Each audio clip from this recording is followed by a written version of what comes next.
కృష్ణతిలక్ airport నుండి టాక్సీలో friend ఉంటున్న హోటల్కి వెళ్ళాడు. ఇద్దరూ వసుధ గురించే మాట్లాడుకున్నారు. మర్నాడు ఇద్దరూ కలిసి సెక్రటేరియట్కి వెళ్లారు. వసుధ ఆ రోజు ఆఫీసుకి రాలేదు. ఆమెతో పనిచేస్తున్న అమ్మాయి చెప్పింది వసుధ ఊరు నుండి ఈరోజు ఉదయమే వచ్చింది అని. ఇద్దరూ ఇల్లు వెతుక్కుంటూ ఆ ఇంటికి బయలుదేరి వెళ్లారు. రమణారావు ఇంటి వరకు వచ్చి వెనక్కి వెళ్ళిపోయాడు. వాళ్ళిద్దరూ ఒంటరిగా మాట్లాడుకుంటారు అన్న ఉద్దేశంతో. అతనికి కృష్ణతిలక్కి పెళ్ళయింది అని తెలీదు. అతను చెప్పలేదు. కృష్ణతిలక్ ఆ ఇంటికి వెళ్ళాడు. 4 పోర్షన్లున్న ఇల్లది.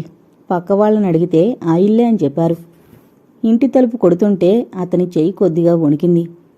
ఎవరు అంటూ వసుధ కంఠం సన్నగా మృదువుగా వినిపించింది. కృష్ణతిలక్ గుండెల్లో పన్నీటి వాగు ప్రవహించసాగింది. ఆమె కంఠస్వరం వినగానే అదే గొంతుక, మార్పు లేదు. ఎవరు మళ్ళీ అడిగింది. కృష్ణతిలక్కి నవ్వొచ్చింది. తానొచ్చి గుమ్మంలో నిలిచాను అని తెలిస్తే ఒక్కసారి ఉలిక్కి పడుతుంది.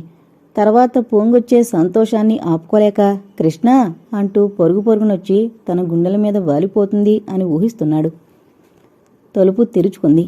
ఎవరు కావాలి? ఆ స్త్రీ ఎంతో వినయంగా ప్రశ్నించింది. ఆ స్వరం వసుధది అనిపించినా ఆమె మాత్రం కాదు. వసుధ ఇంట్లో ఉందా? మర్యాద ఉట్టిపడే స్వరంతో అడిగాడు.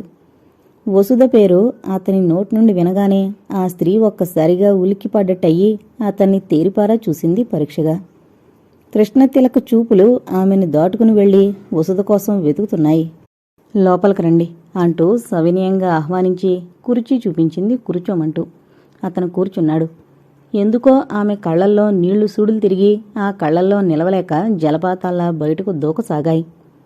వసుధ కనిపించదే అని ఏదో అడగబోయిన అతను ఆమె వైపు చూస్తూనే టక్కున ఆగిపోయాడు. ఆమె కన్నీటికి అర్థం ఆమె ఎందుకు ఏడుస్తోంది? ఆమెను పరీక్షగా చూశాడు. అంతే. వసుధా అంటూ ఒక కేక పెట్టి కుర్చీలో నుండి చటుక్కున లేచి నిలబడ్డాడు. అతని వైపు జాలిగా చూసింది. వసుధా అతని పెదవులు అస్పష్టంగా పలికాయి.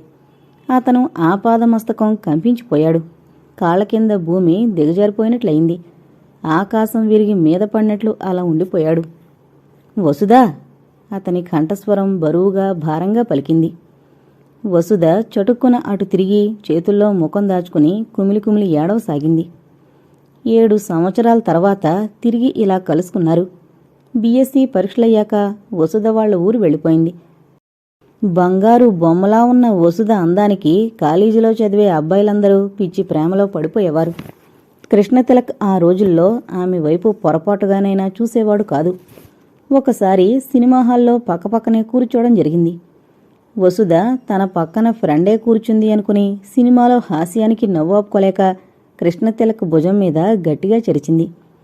అతను ఒక్కసారి ఉలికిపడ్డట్టయి ఆమె వైపు చూశాడు. వసుధ పొరపాటు గ్రహించి నాలి కరుచుకుంది. ఆ చీకట్లో ఇద్దరి కళ్ళు కలుసుకుని నక్షత్రాల్లా మెరిశాయి. ఆ తర్వాత కాలేజీలో ఎప్పుడైనా ఎదురుపడినా ఇద్దరూ సిగ్గుతో తల వంచుకునేవారు. ఆ తర్వాత సిగ్గు మెల్లగా తగ్గి చూపులతో ఒకరినొకరు పలకరించుకునేవారు. ఒకరోజు వసుధ ఆమె ఫ్రెండ్తో కలిసి సినిమాకు వెళ్లి రిక్షాలో వచ్చేస్తుంటే 2 రౌడీలు వెంటబడి ఆమెను ఆమె ఫ్రెండ్ని అల్లరి పెడుతుంటే తను ఫ్రెండ్స్ వెళ్లి రౌడీలను 4 తన్ని పంపించేశారు. వసుధ తనకి కృతజ్ఞతలు చెప్పింది. అప్పటినుండి ఇద్దరికీ మెల్లగా పరిచయం అయ్యి ఆ పరిచయం ప్రేమగా మారింది. ఆ ప్రేమ దినదినం వర్ధమానమైంది. పెళ్లిదాకా వెళ్ళాయి వాళ్ల ఆలోచనలు. పరీక్షలయ్యాక ఊరు వెళుతూ చెప్పింది. తను తన తల్లిదండ్రులకు చెప్పి వాళ్ళని ఒప్పించి ఉత్తరం రాస్తాను అని. వెళ్లిన 1 నెల రోజులకు తెలిసింది వసుధ ఒక లక్షాధికారి ఏకైక పుత్రుడైన డాక్టర్ని చేసుకుంది అని. ఆ వార్త విన్న అతను 1 నెల రోజులు జ్వరంతో మనిషి కాలేకపోయాడు. అడ్రస్ తెలుసుకుని ఆ ఊరు వెళ్ళాడు. వసుధని ఆమె భర్తని హత్య చెయ్యాలన్న ఉద్దేశంతో. వాళ్ల తల్లిదండ్రులు కూడా ఆ అడ్రస్ గల ఇంట్లో లేరు. ఎక్కడికి వెళ్ళిపోయారో ఎవరూ చెప్పలేకపోయారు. అప్పటినుండి వసుధంటే అసహ్యం, కోపం, పగ పెరిగిపోయాయి. అప్పటినుండి స్త్రీ అన్నా పెళ్ళన్నా అసహ్యం కలిగాయి. వసుధ ఎక్కడ కనిపించినా కత్తితో పొడిచి చంపేయాలని నిశ్చయించుకున్నాడు. 7 సంవత్సరాల తర్వాత రమణారావు ద్వారా తెలిసింది వసుధ డాక్టర్ని పెళ్లి చేసుకోవడం అంతా ఒట్టిదే. ఇంట్లో చికాకుల వలన పెళ్లి మాట తలపెట్టలేదు. కృష్ణతిలక్ మనసు మార్చుకుంటాడని డాక్టర్ని పెళ్లి చేసుకున్నట్లు అతనికి తెలిసేటట్లు చేశాను అని చెప్పడం ఆ మాటలు రమణారావు మరొక అతని ద్వారా తెలుసుకుని కృష్ణతిలక్కి చేరవేశాడు. ఆ విషయాలన్నీ విన్న అతని మనసులో కోపం, కసి మంచులా కరిగిపోయాయి. ఆ స్థానంలో ఆమె పట్ల ప్రేమానురాగాలు తలెత్తాయి. వసుదని ఎప్పుడెప్పుడు చూస్తానా అని రోజులు లెక్కబెట్టుకుంటూ రమణారావు రాసే ఉత్తరం కోసం ఎదురు చూడసాగాడు. వసుదా, నువ్వెందుకిలా చేశావు? నన్నెందుకు దూరం చేశావు? నేను నీకేం అపకారం చేశాను? నిన్ను ఎవరైనా ఏమైనా అన్నారా? చెప్పు వసుదా అంటూ అడగాలనుకున్నాడు. కృష్ణ, నన్ను క్షమించు. పెద్దవాళ్లతో మాట పట్టింపులొచ్చి నిన్ను దూరం చేసుకున్నాను. ఇప్పుడు నిన్ను వదిలి ఒక్కరోజు, ఒక్క క్షణం కూడా ఉండలేను. నన్ను నీతో తీసుకెళ్ళు కృష్ణ అంటూ తనకి మరింత దగ్గరగా హత్తుకుపోతుంది అనుకున్నాడు. వసుదా, నా అందాల వసుదా, నిన్ను తీసుకువెళ్ళడానికే వచ్చాను. ఈ 7 సంవత్సరాలు నేను ఎంత నరకం అనుభవించానో తెలుసా? వసుధ నవ్వుతూ విరహంలోనే సుఖం, ఆనందం ఉన్నాయి అంటుంది. దొంగ, అయితే నన్ను ఇన్ని సంవత్సరాలు ఇలా ఆడించావన్నమాట. ఆమె కిలకలా నవ్వితే తను ఊరుకుంటాడా? వసుధని మరింత దగ్గరకు లాక్కుని ముద్దులతో ముంచెత్తడు. వసుధ ఎదుట పడగానే ఎలా మాట్లాడాలో ఏంటో అన్నీ ఆలోచించుకున్నాడు. కాని ఇప్పుడు ఆమెను చూస్తూనే ఒక్కడుగు ముందుకి పడ్డం లేదు. కాళ్ళకి బ్రేకులు పడినట్లు పాదాలు నేలకు అంటుకుపోయాయి. వసుధా, నువ్వా? ఏంటిదిలా అయిపోయావు? నిన్నసలు నేను గుర్తుపట్టలేకపోయాను అంటున్న అతని కంఠం రుద్ధమైంది. అంతా నా దురదృష్టం. భగవంతుడు నన్ను చిన్నచూపు చూశాడు అంటూ వెక్కి వెక్కి అలా ఏడవసాగింది. మెల్లగా దగ్గరకు వెళ్లి ఆమె భుజాలపై చేతులు వేసి తన వైపుకు తిప్పుకున్నాడు. ఆమె అతనికి ముఖం చూపలేనట్లుగా చేతుల్లో ముఖం దాచుకుంది. బలవంతంగా ఆమె ముఖంపై నుండి చేతులు తొలగించాడు. కన్నీళ్లతో జాలిగా సిగ్గుగా చూసింది. ఆమె వైపు రెప్పవాల్చకుండా చూశాడు. మునుపటి అందం ఆమెలో మచ్చుక్కి లేదు. శరీరమంతా కమిలిపోయి నలుపుదేరిపోయింది. అక్కడక్కడ తెల్ల తెల్లగా మచ్చలున్నాయి. ముఖం అసలు ఎవరూ చూడలేనంత భయంకరంగా ఉంది. ఆమె మెల్లగా చెప్పింది, స్టవ్ అంటుకుని ఒళ్ళంతా కాలిపోయింది అని. ముఖం ఒక భాగమంతా బాగా కాలిపోయి చర్మం ముడతలు పడి దగ్గరకు కూడుకుపోయి చాలా అసహ్యంగా ఉంది. మెడ దగ్గరంతా అలాగే ఉంది. చిన్నపిల్లలైతే ఆమెను చూసి జడుసుకుంటారు కూడా. అసలు ఆమెను ఎవరూ గుర్తుపట్టలేరు. గొంతుకును బట్టి అన్ని రోజుల పరిచయం వలన అతను వేగంగా గుర్తించగలిగాడు. వసుదా, నన్నంత సులభంగా ఎలా మర్చిపోగలిగావు? అడగలేకడిగాడు. మర్చిపోక ఈ రూపంతో నిన్ను ఆరాధించమంటావా? నీరసంగా నవ్వింది. మన ప్రేమని అంత తేలిగ్గా తీసి పారేస్తున్నావా? ఎంత అమాయకుడివి! ఈ రూపాన్ని చూసి కూడా నువ్వు నన్నింకా ప్రేమిస్తున్నావా? ఇంకా సందేహమా? అవన్నీ ఒట్టిమాటలే. ప్రతి పురుషుడు అలాగే ఆత్మవంచన చేసుకుంటాడు. వసుదా, మతిపోయినట్టుగా చూశాడు. ఆమె చెప్పింది. తల్లికి తండ్రికి అతని విషయం చెబితే అందరూ సంతోషంగా అంగీకరించారు. తండ్రి 2 రోజుల్లో బయలుదేరి శ్రీపతిరావు గారింటికి రాబోతుంటే వసుధకి చీరంటుకుని ఆ ప్రమాదం జరిగింది. శరీరంతో పాటు జుట్టు కూడా మాడిపోయింది. చచ్చిపోవలసింది. బ్రతికింది. ఒంటి మీద బట్టలు కూడా అట్టిపెట్టుకోలేకపోయేది.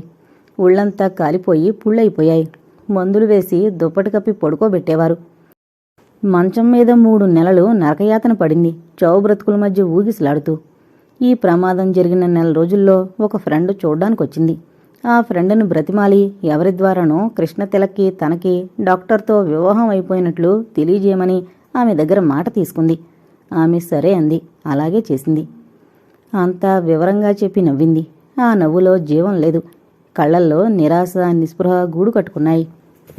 వసుదా, నువ్వు నన్ను పొరపాటుగా అర్థం చేసుకున్నావు. బాహ్య సౌందర్యం కంటే అంతర సౌందర్యం గొప్పది. నేను ఆశించింది నీ శరీరాన్ని కాదు, నీ మనసుని. నీ మనసుకు దగ్గరయ్యి నిన్ను భారీగా పొందాలనుకున్నాను. మన ఇరువురం శారీరకంగా దగ్గర కాలేకపోయినా మానసికంగా దగ్గరయ్యాం. మనసులు 2 ముడిపడ్డాయి. నీకు ఈనాడు అందం లేదని దూరం చేసుకుంటానా? నిన్ను నాతో తీసుకెళ్లి పెళ్లి చేసుకోవాలనే నిశ్చయించుకున్నాను. అందుకే వచ్చాను అంటూ ఆమెను దగ్గరగా తీసుకోబోయాడు. వసుధ అతని చేతులు మృదువుగా విడిపించుకుని దూరంగా వెళ్లి నిలబడింది. మీరింకా పెళ్లి చేసుకోలేదా? సూటిగా ప్రశ్నించింది. ఆ ప్రశ్నతో త్రుళ్ళిపడ్డట్టయి వెంటనే సర్దుకున్నాడు. అయ్యింది. ఆహా, లేదు, పెళ్లి కాలేదు అంటూ కొద్దిగా తడబడ్డాడు. మీకింకా పెళ్లి కాలేదు? రెప్పవాల్చకుండా సూటిగా చూసింది. కాలేదు. ఏమాత్రం సంకోచం లేకుండా చెప్పాడు. వసుధకి అతని మీద పట్రాని కోపం వచ్చింది. అతను అబద్ధం చెబుతుంటే అసహ్యం కూడా కలిగింది. గబగబా అక్కడున్న ట్రంకు పెట్టి దగ్గరికి వెళ్ళి పెట్టి తెరిచి అందులో ఓ కవర్ తీసి ఫోటో తెచ్చి అతనికిస్తూ, ఈ అమ్మాయి ఎవరో మీకు తెలుసా అని అడిగింది కోపంగా. ఆ ఫోటో అందుకొని ఒక్కసారి త్రుళ్ళిపడ్డాడు. ఈ ఫోటో ఈమెకెలా వచ్చింది? తమ పెళ్లి ఫోటో. ఈ అమ్మాయి పేరు మంజరి, పక్కన ఆమె భర్త. కృష్ణతిలక్ మాట్లాడలేకపోయాడు. ఈ ఫోటో నాకు కోమలు పంపించింది. అప్పుడే నీకు పెళ్ళయిందని తెలుసుకున్నాను. అతని వైపు చూసింది. అతను మౌనంగా ఉండిపోయాడు. మంజరి చిన్నప్పటి నుండి వాళ్ల పిన్నిగారింట్లో బెంగళూరులో ఉండేది. వాళ్ల చిన్నాన్నగారికి నెలకు 20 రోజులు క్యాంపులుండేవి. వాళ్ల పిన్ని పిల్లల్ని తీసుకుని మద్రాసు వాళ్ల బంధువులింటికొచ్చి ఒక వాటా అద్దెకు తీసుకుని పిల్లల్ని చదివించసాగింది. వాళ్లతో పాటు మంజరి కూడా అక్కడే BA చదివింది. మద్రాసులో మా నాన్నగారు అప్పుడు ఉద్యోగం చేసేవారు. PUC చదివేటప్పుడు మంజరిని ఒక ఫ్రెండ్ ఇంట్లో చూశాను. ఆ ఫ్రెండ్ పేరు కోమలి. కోమలికి నాకు బాగా పరిచయం ఉంది. కోమలి వాళ్ల నాన్నగారు పోవడంతో బెంగళూరు వాళ్ల బంధువులింటికి వెళ్ళిపోయింది తల్లితో. మా నాన్నగారికి వరంగల్ ట్రాన్స్ఫర్ అవడంతో మేం మద్రాసు నుండి వరంగల్ వచ్చేసాం. మా తాతయ్య వాళ్ళు వైజాగ్లో ఉండేవారు. నేను వాళ్ళ ఇంటి దగ్గర BSc చదివేదాన్ని. అప్పుడే నీతో పరిచయం అయింది. నేను కోమలి ఉత్తరాలు రాసుకునేవాళ్ళం. తర్వాత మా అమ్మ నాన్నగారు పోయారు. అన్న వదినలంతా నన్ను అసహించుకునేవారు. నాకు పెళ్లి చేసుకునే రాత లేదు. ఎలా ఆ బాధలు భరించలేక హైదరాబాదులో ఉద్యోగం చూసుకుని ఇక్కడే ఇలా కాలం గడుపుతున్నాను. 2 నెలల క్రితం కోమలి ఈ ఊరొచ్చి నన్ను కలుసుకుంది. నా ప్రేమ కథంతా ఆమెకు తెలుసు. ఫలానా అని మాత్రం తెలీదు. నా దగ్గరున్న నీ ఫోటో చూసి కోమలి తెల్లబోయి, ఈ ఫోటో నీ దగ్గరుందేమిటి అని అడిగింది. నేను చెప్పాను. అప్పుడు తన దగ్గరున్న మీ పెళ్లి ఫోటో తీసి చూపించి, నీకు పెళ్ళైపోయింది అని, మంజరిని వివాహం చేసుకున్నావు అని చెప్పింది. నేనంతా విని బాధపడలేదు, దుఃఖించలేదు. నీ రూపం నా మనసులో ఏనాడో మరుగున పడిపోయింది. నాకు నిన్ను పెళ్లి చేసుకునే అర్హత లేకపోవడమే అందుకు కారణం. శక్తికి మించిన పరుగులు పెట్టాలనుకోవడం వెర్రి ఆశలే. అందుకే నిన్ను నేను ఏనాడో మరిచిపోయాను. మంజరి మెడ్రాసులో ఉండి BA పూర్తి చేసింది. వాళ్ల చిన్నాన్నగారికి ఇంకా పెద్ద ఉద్యోగం అవడంతో క్యాంపులకు వెళ్లే బాధ తప్పిపోయింది. వాళ్ల కుటుంబం బెంగళూరు చేరుకుంది. మళ్లీ ఆమె అక్కడ MA ప్రైవేటుగా కట్టి పాస్ అయింది అంటూ చెప్పి ఒక్కసారి ఆగింది. కృష్ణతిలక్ ఆమె మాటలు వింటూనే ఆశ్చర్యపోయాడు. మంజరి MA పాస్ అయిందా? తనకి ఈ విషయం ఆమె ఎప్పుడూ చెప్పలేదే. కృష్ణ మృదువుగా స్నేహపూర్వకంగా ఉందే తప్ప ఆ పిలుపులో రవ్వంత ప్రేమ లేదు. ఆమె వైపు చూశాడు. నీకు భార్యను కావాలని ఆశించి భార్యను కాలేక స్నేహితురాలిగా మిగిలిపోయిన నేను నిన్ను ఒకే ఒక్క కోరిక కోరతాను. నా కోరిక తీరుస్తావా? ఏమిటి వసుదా? చెప్పు, తప్పక తీరుస్తాను మాటిస్తూ నమ్మకంగా చెప్పాడు. ఇప్పుడు నేను ఒక కరుడుగట్టిన శిలారూపాన్ని. నాలో ఆశలు కోరికలు లేవు. నువ్వు నన్ను పెళ్లి చేసుకుని నీతో ఇంటికి తీసుకువెళ్లడం నువ్వు అనుకున్నంత తేలిక కాదు. ఇప్పుడు జాలితో నన్ను పెళ్లి చేసుకున్నా రోజులు గడిచే కొద్దీ నీకు సంసార జీవితంపై విరక్తి కలుగుతుంది. ప్రతి పురుషుడు తన భార్య అందాల రాశి అయ్యుండాలనే కోరుకుంటాడు తప్ప ఓ కురిపిని పెళ్లి చేసుకోవాలని అనుకోడు. ఆమెను వెంటబెట్టుకుని నలుగురి మధ్యకు వెళ్లలేడు. నన్ను పెళ్లి చేసుకున్నా అంతే. ఆనాటి ప్రేమను మనసులో పెట్టుకుని ఆ అందాన్ని మనసులో ఊహిస్తూ నా వద్దకు పరుగునొచ్చావు. వచ్చినవాడివి ఇప్పుడు వెనుకడుగు వెయ్యలేక నిన్ను నువ్వు మోసం చేసుకుంటున్నావు. నన్నింకా ప్రేమిస్తున్నావు అనుకున్నా అది నిజం కాదు. ఏమైనా నీకు పెళ్ళయింది. ఆనాటి వసుదని మించిన అందగత్తె నీ భార్య. అలాంటి సౌందర్యరాశి మెడలో తాళి కట్టి నన్ను మనసులో నిలుపుకుని ఆమెకు అన్యాయం చేశావు. ప్రేమ కంటే పెళ్లి పవిత్రమైంది. ఆమె మెడలో నువ్వు 3 ముళ్ళు వేశావు. ఆ విధాత మీకిద్దరికీ ఏనాడో ముడివేసున్నాడు. ఆ ముడి మానవుల కళ్ళకి కనపడక తన వారెవరో పైవారెవరో తెలియక గుడ్డిగా ప్రేమలో పడి అజ్ఞానంలో కొట్టుకుంటారు. ప్రేమికులకు సాక్షులుండరు, ప్రమాణాలుండవు. పెళ్లికి సాక్షులుంటారు, ప్రమాణాలు ఉంటాయి. 3 ముళ్ల బంధం 30 జన్మల బంధంగా ముడిపడుతుంది. ఆ పడిన ముడిని ఎవరూ విప్పలేరు అంటూ అతని ముఖంలోకి చూసింది. కృష్ణతిలక్ మాట్లాడలేనట్టు చూశాడు. కృష్ణ, నువ్వెంత అమాయకుడివి. ప్రేమ అనే పదం 7 సంవత్సరాలు మరుగున పడిపోయినా కొన్ని మైళ్ల దూరం పరిగెత్తుకొచ్చావు. అగ్నిసాక్షిగా నువ్వు 10 మంది పెద్దల ఎదురుగా కట్టిన తాళి మెడలో ధరించి నీ కళ్ల ముందు నీ ఇంట్లో మసులుతూ అనుక్షణం నీకేం కావాలో చూస్తూ నీడలా నిన్ను వెన్నంటున్న నీ అర్ధాంగి మీద నీకు రవ్వంత కూడా కనికరం ప్రేమ కలగలేదా? కన్నవారిని పుట్టింటిని స్వంత ఊరు వదిలి నీ ఇంట్లోకొచ్చింది అంటే ఎవరికోసం వచ్చింది? నువ్వు ఏమైనా ఆలోచించావా? తనకు రక్షణ ఆశ్రయం ఇస్తావని పెద్దల ఎదురుగుండా ప్రమాణం చేసిన భర్త తనని దూరంగా పెట్టేస్తే ఇక ఆమెకు మిగిలిందేమిటి? భర్త ఆదరణే ఆమెకు లభించినప్పుడు ఇక ఆ ఇంట్లో ఆమెందుకుండాలి? చెప్పు కృష్ణ, నిలేసినట్లు అడిగింది. అతను తప్పు చేసినట్టు తల వంచుకున్నాడు. అతని గుండెల్లో బాధ కళ్ళలోకి పొంగినట్టయింది. ప్రేమించిన నన్ను పెళ్లి చేసుకుని నా జీవితాన్ని గట్టుకు చేర్చి ఉద్ధరించడంలో లేదు గొప్పతనం. పెళ్లి చేసుకున్న భార్యను కంటతడి పెట్టకుండా చూసుకుని ప్రేమానురాగాలు పంచివ్వడంలో ఉంది గొప్పతనం. నువ్వు ఈ నిజాన్ని గ్రహిస్తే అంతా సంతోషిస్తారు. మీ జీవితంలో చీకటి పూర్తిగా పరుచుకోకముందే మేలుకో. తెలివి తక్కువగా ఏనాటి విషయాలు మనసులో పెట్టుకుని బాధపడ్డం నిజంగా మూర్ఖత్వం. అన్నీ మరిచిపో. వెళ్ళి నీ భార్యకు క్షమాపణ చెప్పుకో. ఇదే నేను నిన్ను కోరేది. అతను నిజంగా బాధపడినట్టయ్యాడు. తన తప్పు తెలుసుకుని పశ్చాత్తాపం పడినట్టయ్యాడు.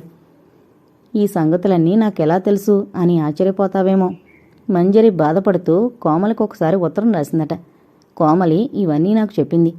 నువ్విలా రావడం కూడా మంచిదే అయింది. ఇంకా నేను ఆనాటి వసుదని అనుకుంటున్నావు. వచ్చావు, చూసావు. నీ కలలు ఊహలు ఒకసారి కరిగిపోయాయి. యథార్థాన్ని గ్రహించగలిగావు. భార్య అంటే ఎవరు? ఎల్లప్పుడూ నీకు సుఖ సంతోషాల్ని కోరే దేవత అని గ్రహించుకోగలిగావు. ఏది నాకు మాటి? నన్ను మరిచిపోయి భార్యను భారీగా చూస్తానని, ఆమెకెలాంటి అన్యాయం చేయనని మాటివ్వు అంటూ చేయి చాపింది. మౌనంగా ఆమె చేతిలో చెయ్యి వేసి వెనుతిరిగాడు. అతను వెళ్ళిపోతుంటే జీవం లేని నవ్వు ఆమె పెదవుల మీద త్రుటి కాలం మెరిసి మాయమైంది. కృష్ణతిలక్ ఇంటికి రావడంతోనే భార్య కోసం వెతికాయి అతని కళ్ళు. మేడమెట్ల మీద ఎదురుపడింది మంజరి. ఇద్దరి చూపులు క్షణంసేపు కలుసుకున్నాయి. కాంతి లేనట్టున్నాయి ఆమె కళ్ళు. అతను ఆమెను చూసి నవ్వబోయాడు. ఆమె ముఖం తిప్పుకుని వెళ్ళిపోయింది. మీరింట్లో లేకపోతే ఇల్లంత చిన్నబోయింది. మీరు లేకుండా నేను ఇంట్లో ఉండలేకపోయాను అంటుందని ఆశించాడు. ఆమె అలా వెళ్ళిపోవడంతో అతనికి ఆశాభంగం అయింది. ఆమెకు తన మనసులో మాట ఎలా చెప్పడం? ఆమెను క్షమించమని ఎలా అడగడం? అతని బుర్ర వేడెక్కిపోయింది. తిన్నగా తన గదిలోకి వెళ్ళిపోయాడు. ఆ రాత్రి అతను లేకుండా చూసి విజయ్కి మద్రాసు ఫోన్ చేసింది. తను బయలుదేరొస్తున్నట్టు. ఆమె చెప్పింది, మేము ఊరు వెళుతున్నాం. 4 రోజుల తర్వాత బయలుదేరి రమ్మని. మంజు నిరాశ చెందింది. ఆ క్షణంలో మళ్లీ ధైర్యం తెచ్చుకుంది. ఎంత 4 రోజులేగా అనుకొని సరిపెట్టుకుంది. ఆ రాత్రి కృష్ణతిలక్ భార్య రాక కోసం ఎదురు చూడసాగాడు.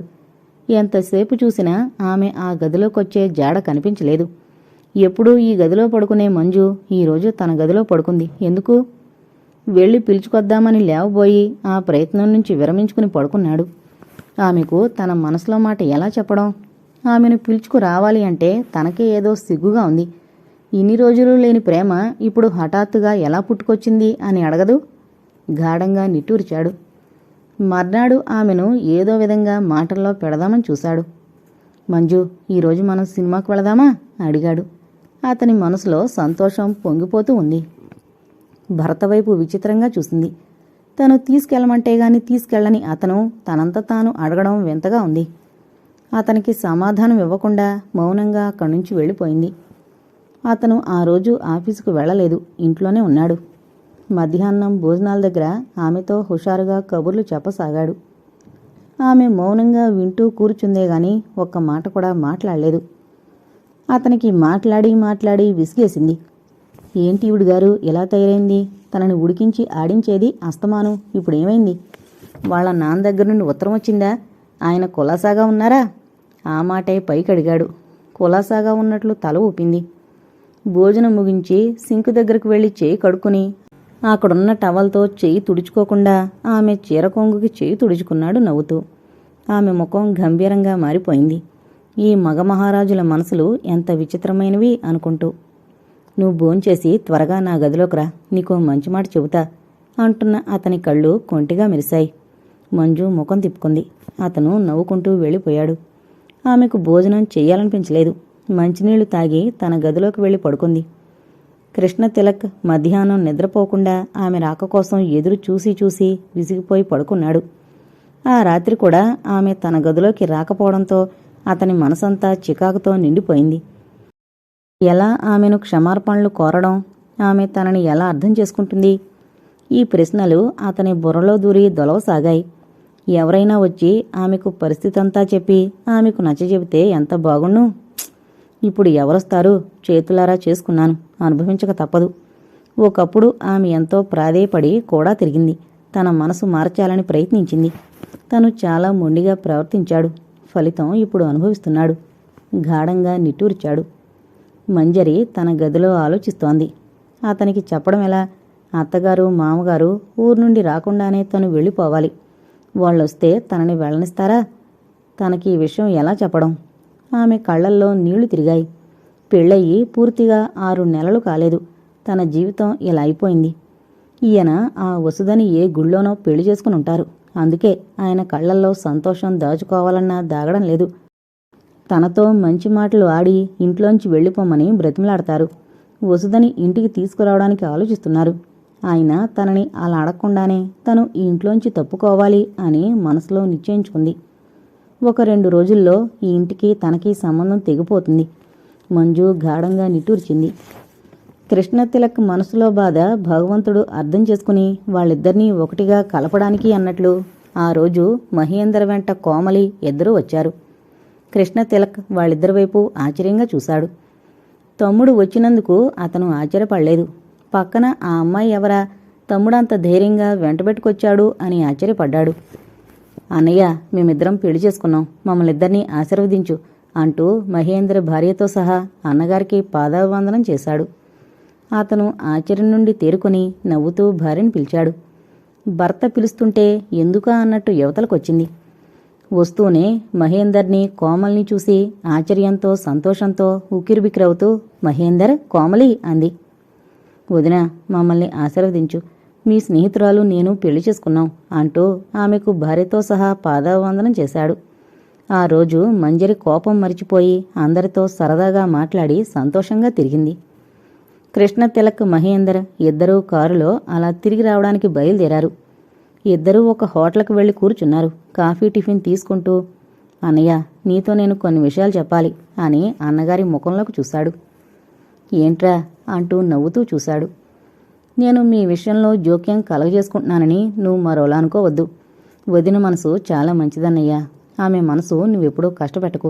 వదిన మనసులో ఎంత కుమిలిపోతుందో నీకు తెలీదు అంటూ ఆమెకు తనకు బెంగళూరులో ఎలా పరిచయమైంది, కోమల్తో ఎలా స్నేహమైంది చెప్పాడు. మంజరి తనతో చనువుగా ఉండడం మరో విధంగా అర్థం చేసుకుని ఆమె మనసులో ఉద్దేశం కనుక్కుంటే తనని తోడబుట్టినవాడుగా భావించానని చెప్పడం, కోమల్ని వివాహం చేసుకోమని చెప్పడం అన్నీ వివరంగా అన్నగారికి చెప్పాడు. అంతా విని అయోమయంగా చూశాడు. మంజుని తను ఎంత ఇదిగా ఊహించాడు. ఆమెకు మహేంద్రకి పెళ్లి చేయాలనుకున్నాడు. ఇవన్నీ తలచుకుని తనకు తానే సిగ్గుపడ్డాడు కృష్ణతిలక్. ఈ మధ్య నువ్వు హైదరాబాద్ వెళ్ళి వసుదని కలుసుకున్నావా అడిగాడు. నీకు ఈ విషయం ఎలా తెలిసింది అన్నట్టు ఆశ్చర్యంగా చూసి అక్కడకు వెళ్ళినట్లు చెప్పి ఆమె తనకు ఏం చెప్పి పంపించిందో అన్నీ వివరంగా చెప్పాడు తమ్ముడితో. వసుధ నిజంగా దేవత. తన స్వార్థం చూసుకోకుండా నీ కళ్ళు తెరిపించింది. ఇప్పటికైనా నీ మనసు మార్చుకుని వదిన మనసు కష్టపెట్టుకోకుండా చూడన్నయ్య అన్నాడు నచ్చచెబుతున్నట్టుగా. తమ్ముడి మాటలు వింటూ బరువుగా నిట్టూర్చాడు. తను ఆమెకి ఎంత దగ్గరవ్వాలి అనుకున్నా ఆమె తనని దూరంగా ఉంచడం, ఆమె ఈ మధ్య ఎందుకో చాలా మారిపోయింది అని, మంజులో మునుపటి ఉత్సాహం చలాకితనం లేదని చెప్పాడు కృష్ణతిలక్. మహేందర్ అన్నీ విని తనకు అర్థమైంది అన్నట్లు తల పంకించాడు. ఇద్దరూ మరి కాసేపు మాట్లాడుకుని హోటల్ నుండి బయటపడ్డారు. కృష్ణతిలక్ వాళ్లు వెళ్లిన తర్వాత మంజరి, కోమలి ఇద్దరూ తీరిగ్గా కూర్చుని కబుర్లు చెప్పుకోసాగారు. కోమలి తన పరిస్థితులన్నీ వివరించి చెప్తూ మహేందర్ని రమ్మని రాయడం, ఇద్దరూ ఆలోచించుకుని ఎవరికీ తెలియకుండా పెళ్లి చేసుకోవడం అంతా స్నేహితురాలికి చెప్పింది. చాలా అదృష్టవంతురాలివి అంటూ సంతోషంగా చెప్పింది. ఆ చెప్పడం తీరు, ఆమె కళ్లల్లో విచారం గూడు కట్టుకోవడం గమనించిన కోమలి మంజరిని అడిగింది, మీ జీవితం ఎలా సాగుతుంది అని. ఎంత అడిగినా ఆమె త్వరగా చెప్పలేదు. ఆ తర్వాత ఆపుకోలేని దుఃఖంతో చెప్పింది. పెళ్ళైన దగ్గర నుంచి కృష్ణతిలక్ తనని ఎలా చూస్తోంది, వసుధతో అతని స్నేహం, ఫ్రెండ్ రాసిన ఉత్తరం గురించి చెప్పింది. ఆ ఉత్తరం అందుకుని అతను హైదరాబాద్ వెళ్ళినట్లు చెప్తూ వసుధని ఆయన పెళ్లి చేసేసుకున్నారు. ఇక నేనెందుకు ఇంట్లో, అందుకే 2 రోజుల్లో మద్రాసు వెళ్ళిపోతున్నాను, అక్కడ ఉద్యోగం చూసుకున్నాను అని చెప్పి బోరున ఏడ్చింది మంజరి. అంతా విన్న కోమలి స్నేహితురాలి పరిస్థితికి జాలిపడింది. ఆమెను ఓదార్చి నచ్చజెప్పసాగింది. మంజు, వివాహబంధం తెంచుకుంటే తెగేది కాదు. నువ్వు ఎంత దూరం, ఎన్ని వేల మైళ్ళు పరిగెత్తుకు వెళ్ళినా అతని గుర్తుగా నీ మెళ్ళో మంగళసూత్రం నీ వెంటే వస్తుంది. అది నువ్వు తప్పించుకోలేవు. ఇప్పుడాయన పూర్తిగా మారిపోయారు అంటూ వివరంగా చెప్పసాగింది. కృష్ణ తిలక్ వసుధని పెళ్లి చేసుకుని తీసుకొచ్చే ఉద్దేశం మీద హైదరాబాదు వెళ్లడం, అక్కడ వసుధకి ఇద్దరికీ మధ్య జరిగిన సంభాషణ అంతా చెప్పి, ఈ విషయాలన్నీ వసుధ తనకు ఫోన్ చేసి మమ్మల్ని వెంటనే వైజాగ్ వెళ్ళమంది. అందుకే మీ మరిదిగారు నేను పరిగెత్తుకొచ్చాం అని చెప్పింది. అయితే వసుధని ఆయన పెళ్లి చేసుకోలేదా అంటూ ఆశ్చర్యంగా చూసింది. కోమలి అతని మంచితనమంతా వివరంగా చెప్పి, భార్యాభర్తల అనుబంధం కొన్ని జన్మల బంధం అని నచ్చజెప్పింది. మంజు మౌనంగా వింటూ కన్నీరు తుడుచుకోసాగింది. కోమలి భర్త ఇంటికి రాగానే చాటుగా పిలిచి అతనితో గుసగుసలాడింది. బావగారినిప్పుడే మేడ మీదకు వెళ్ళనివ్వకండి అని చెప్పింది. మహేందర్ అర్థం చేసుకున్నట్టుగా నవ్వుకొని అలాగే అని చెప్పాడు. ఆ రాత్రి భోజనాలయ్యే వరకు అన్నగారిని హాల్లోనే ఉంచేశాడు. అదే సమయంలో శ్రీపతిరావు గారి దగ్గర నుండి ఫోన్ వచ్చింది. 2 రోజుల్లో బయలుదేరి వచ్చేస్తున్నాం అని చెప్పారు. కోడల గురించి అడిగారు. ఆయనే కాకుండా పద్మావతమ్మ కూడా కోడల గురించి అడిగింది. వదిన కోమలి ఇద్దరూ సినిమాకి వెళ్లారు అని చెప్పాడు మహేందర్ వాళ్లతో. అంతకుముందే బొంబాయికి మహేందర్కు ఫోన్ చేశారు శ్రీపతిరావు గారు. మహేందర్ కోమల్ని వివాహం చేసుకున్నట్టు చెప్పాడు ఆయనకి. మీ పెద్దమ్మ మీ వదిన్ని అర్థం చేసుకుంది. ఇప్పుడు ఆవిడకు కోళ్లంటే పంచప్రాణాలు. ఇంటికి ఎంత త్వరగా వెళ్ళిపోదామా అనుంది. కొడుకుని కోడల్ని చూడకుండా ఉండలేకపోతుందట అని చెప్పి అన్ని విషయాలు మీ పెద్దమ్మకు చెప్పాను. మొదట ఆశ్చర్యపోయింది, తర్వాత సంతోషించింది అని చెప్పారు. ఫోన్ పెట్టేశాక కృష్ణ తిలక్ ఆశ్చర్యంగా అడిగాడు, మీ వదిన ఇంట్లో ఉంది గాని లోపలుంది కదా, పిలవడం దేనికి అని నవ్వాడు. అంతలో మేడ మీద నుండి కోమలి భర్తకు సైగ చేసింది. ఆయన్ని ఇక పడుకోమని చెప్పండి అన్నట్టు. ఆ సైగని అర్థం చేసుకున్నవాళ్ల, అన్నయ్య ఇక నువ్వు వెళ్ళి పడుకో అంటూ మహేంద్ర ఆవులిస్తూ లేచి నిలబడ్డాడు. కృష్ణ తిలక్ నవ్వి మెల్లగా మేడ మీద గదిలోకి వెళ్ళాడు. తలుపులు తెరుచుకుని లోపలకు అడుగు పెడుతూనే క్షణంసేపు అలా ఉండిపోయాడు. ఆశ్చర్యంతో గదంతా పరిశీలనగా చూశాడు. మంచం మీద తెల్లటి సిల్క్ దుప్పటి పరిచుంది. పైన ఒత్తుగా పూలు పోసున్నాయి. టేబుల్పై రకరకాల స్వీట్సు, వెండి జగ్గులో పాలు పెట్టున్నాయి. అగరవత్తులు, పువ్వుల పరిమళం ఆ గదిలో వెళ్లగానే గుప్పుమంది. అతని మనస్సంతా సంతోషంతో నిండిపోయింది. మెల్లగా వెళ్లి మంచం మీద కూర్చున్నాడు. ఈ ఏర్పాట్లంతా తమ్ముడు మరదల్ది కాబోలు అని ఆలోచిస్తున్నాడు. గుమ్మం దగ్గర చెప్పుడవడంతో తలెత్తి చూశాడు. మంజరిని లోపలకు నెట్టి కోమలి తలుపులు మూసేసింది. రెప్పవాల్చకుండా ముగ్ధుడే చూశాడు ఆమె వైపు. తెల్లటి పట్టుచీరతో, ముత్యాల వస్తువులతో, సన్నజాజులతో రతీదేవిలా ముస్తాబయ్యి ఆ గదిలోకొచ్చింది. ఒక్క క్షణం అతని గుండె లై తప్పింది. మంజరి మునిపట్ల టీవీగా తలెత్తి అతని వైపు చూడలేకపోతోంది. సిగ్గుతో ఆమె తల భూమిలోకి కుంగిపోయింది. భయం, సిగ్గు ఆమెను ఆవరించగా గుండెలు దడదళ్లాడాయి. ఒక అడుగు కూడా ముందుకు వేయలేకపోయింది. కృష్ణ తిలక్ మంచం మీద నుండి లేచి మెల్లగా ఆమెను సమీపించాడు. ఆమె భుజాలపై చేతులు వేసి తన వైపుకి తిప్పుకొని హృదయానికి హత్తుకున్నాడు. మంజు, నన్ను క్షమించు. ఇన్ని రోజులు నీ మనసెంతో కష్టపెట్టాను అన్నాడు బాధగా. మనలో మనకి క్షమార్పణలేమిటి? ఈ రోజు నుంచి అన్నీ మరిచిపోదాం అంటూ అతని గుండెల్లో గువ్వలా ఒదిగిపోయింది. మంజు, నా గురించి నీకేం తెలీదు. లేదు, నాకంతా తెలుసు, కోమల్ చెప్పింది. తెలుసా అని ఆశ్చర్యపోయాడు. ఇద్దరూ వెళ్ళి మంచం మీద కూర్చున్నారు. మంజు, నిన్నొక్క మాట అడుగుతాను, ఏమీ అనుకోవుగా? ఏంటి అన్నట్టు చూసింది. నువ్వు రోజు ఎవరితో ఫోన్లో మాట్లాడేదానివి? ఎవరిని కలుసుకోవడానికి వెళ్లేదానివి? అదా అన్నట్టు చిరునవ్వు నవ్వి చెప్పింది. మీ నాన్నగారే నాకు ఫోన్ చేసేవారు. వారితో మాట్లాడడానికి నేను వెళ్లేదాన్ని. వారి సలహా ప్రకారం వారు చెప్పినట్టే చేశాను. మహేంద్రం మన ఇంటికొచ్చినప్పుడు మన విషయంలో అనుమానం వచ్చి మావయ్య గారికి చెప్పి వెళ్ళిపోయాడు. మావయ్య గారు బాగా ఆలోచించి అత్తగారిని, మిమ్మల్ని బాగా వంచమని నాకు ధైర్యం చెప్పి నా చేత ఈ నాటకం ఆడించారు. మిమ్మల్ని మార్చడానికి ఫోన్లో మేము అన్ని విషయాలు మాట్లాడుకునేవాళ్లం. ఆ రోజు ఒకరింట్లో ఆయన్ని కలుసుకుని జరిగిన సంగతులన్నీ చెప్పి మర్నాడు ఎవరిని ఎలా పల్టీ కొట్టించాలో ఆయన చెప్తే ఇంటికొచ్చి ఆ విధంగానే పల్టీ కొట్టించేదాన్ని. నేను ముందు ఇంటికొచ్చి తర్వాత ఆయన వస్తే అత్తగారికి అనుమానం వస్తుంది అని ముందు ఆయన వచ్చాక నేను వచ్చేదాన్ని. ఇంటి పెత్తనం, తాళాలు తీసుకోవడం, ఊళ్ళు చూసి రమ్మని పంపించడం అన్నీ నాకు ఆయన చెప్పినవే. ఆయన నేను నాటకమాడి మిమ్మల్ని ఒక ఆట ఆడించాం అంటూ చెప్పి నవ్వింది. అన్నీ విని మొదట తెల్లబోయిన ఆశ్చర్యంలో నుండి తేరుకొని గట్టిగా నవ్వేశాడు. నువ్వు చాలా గడుసుదానివి సుమా అంటూ దగ్గరకు లాక్కున్నాడు. మీకంటేనా అంటూ కొంటెగా నవ్వింది. మంజు, ఇక మన జీవితంలో చీకటిని ఎప్పుడూ తుంగి చూడనివ్వకూడదు. మనం ఎప్పుడూ ప్రేమానురాగాల్ని పంచుకుంటూ ఇలా సంతోషంగా ఉండాలి. మన జీవితంలో ఇక నుండి వెన్నెల దీపాలు వెలగాలి అని ఆమెను చేతులతో చుట్టేశాడు కృష్ణ తిలక్. మంజరి కళ్ళు వింత కాంతితో మెరిశాయి. వెన్నెల దీపాలతో ఆ ఇల్లంతా నిండిపోయినట్టయింది. తేలికైన మనసుతో తృప్తిగా అతని గుండెలపై తలవాల్చింది మంజరి. ఇంతటితో వెన్నెల దీపాలు అనే నవల కంప్లీట్ అయిందండి. దయచేసి మన ఛానల్ను సబ్స్క్రైబ్ చేసుకోగలరు. అలాగే నవల నచ్చినట్లయితే లైక్ కొట్టడం మాత్రం మర్చిపోవద్దు. Thank you.